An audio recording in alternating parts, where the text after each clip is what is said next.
So, in terms of clarity, where are you in terms of clarity? Have you achieved that goal that you found so precious, that absolute clarity that you seek?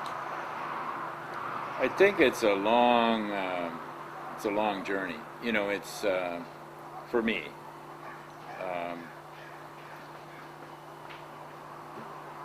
You know, the visions that I experienced when I woke up gave me the courage, and they gave me the insight to know where I was heading and what I wanted to get to.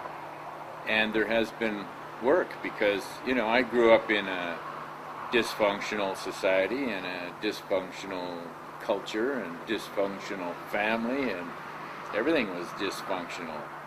And I inherited a lot of baggage from the past. And, you know, this is not an illuminated society.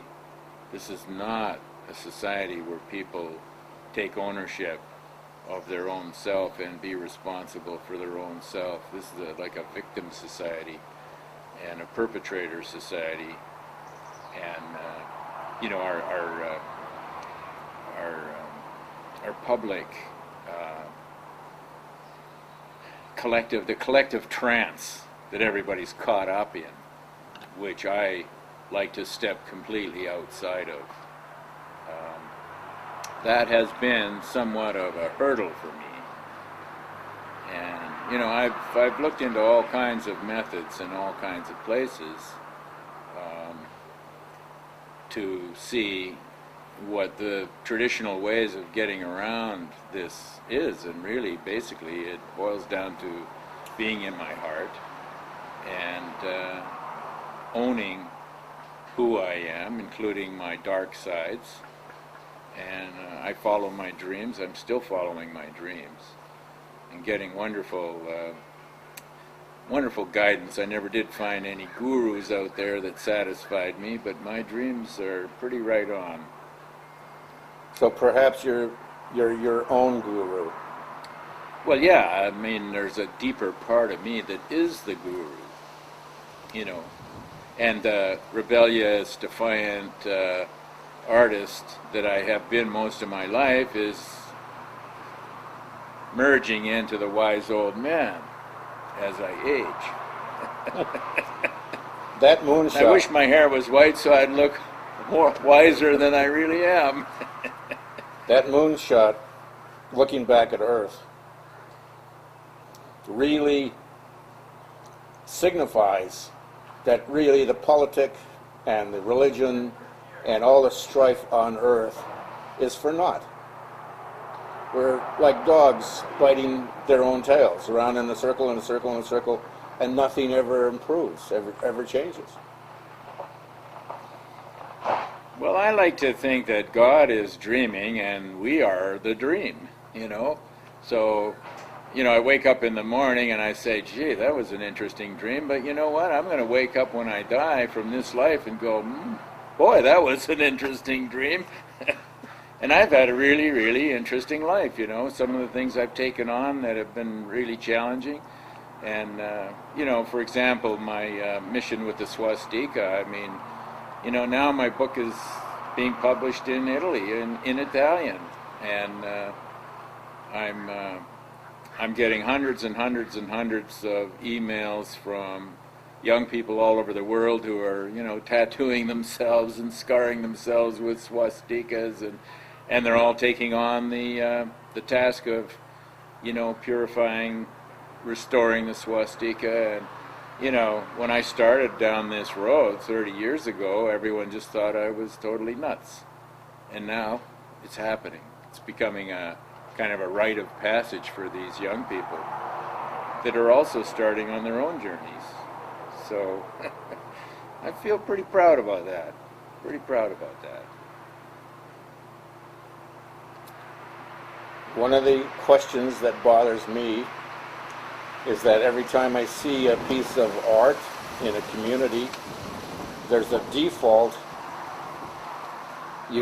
Every little town has to have a totem pole in front of the city hall.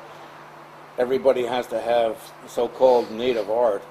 and it leaves out all the other artists of Canada, and that has been an annoyance for me that other Canadian artists are not represented. Well, you know, the native art is the least of my concern. I mean, I like native art, and the thing that bothers me is when I walk into an art gallery and I see a bunch of pipes lying on the floor, and I think the plumber has kind of left some of his tools lying around, and turns out to be a work of art that's worth $100 million. And I'm going, oh my God. There are different kinds of artists, and there are different kinds of beliefs in what art really is. And to me, if the art doesn't come from my heart, and one of my teachers at art school, he wrote the word heart on the board, and then he underlined art. He says, art is in heart. And I believe that. I believe that because I'm not fond of this modernism, because there's no soul in it. And I know that's a broad statement, because there are probably exceptions. For me, art has to be about the heart and the soul. And most of the ideas that come into my paintings and my poetry come straight out of my dreams or visions or moments of meditation, or, you know, something from my deeper, grander, bigger, more magnificent self starts to speak, and that's what ends up in the art, you know. And that's why I find my own art inspiring. I go into art galleries these days and I come out, I'm depressed, because I look at that art and it's so dead and there's nothing there, and they're all competing with something that's being done in, I don't know, New York or someplace. And some of the greatest art I've seen done is done by children, or done by, you know, lunatics. And I'd sooner be in that category than in the you know, this snooty artist who's got all the right degrees, who doesn't impress me at all. So. Any final thoughts, any final statements? It's been a wonderful journey. And I'm, you know, my original missions in life were to seek my own enlightenment, to re-sanctify the swastika, and I'm feeling great about that. But what's happening as I'm getting older, I'm concentrating on forming community with others that is healthy community, and people healing the wounds of the past, and I'm very much involved in that now, because I see that our future is not going to be great if we don't start looking at those wounds and how we are acting out in our wounded selves in the world. And I think this is vital work, that everybody look into themselves and you know, find not only the shadow of yourself, but find the gift that's in you. The fact is, you're in this world as a gift from God to the world, so, you know, get busy doing it.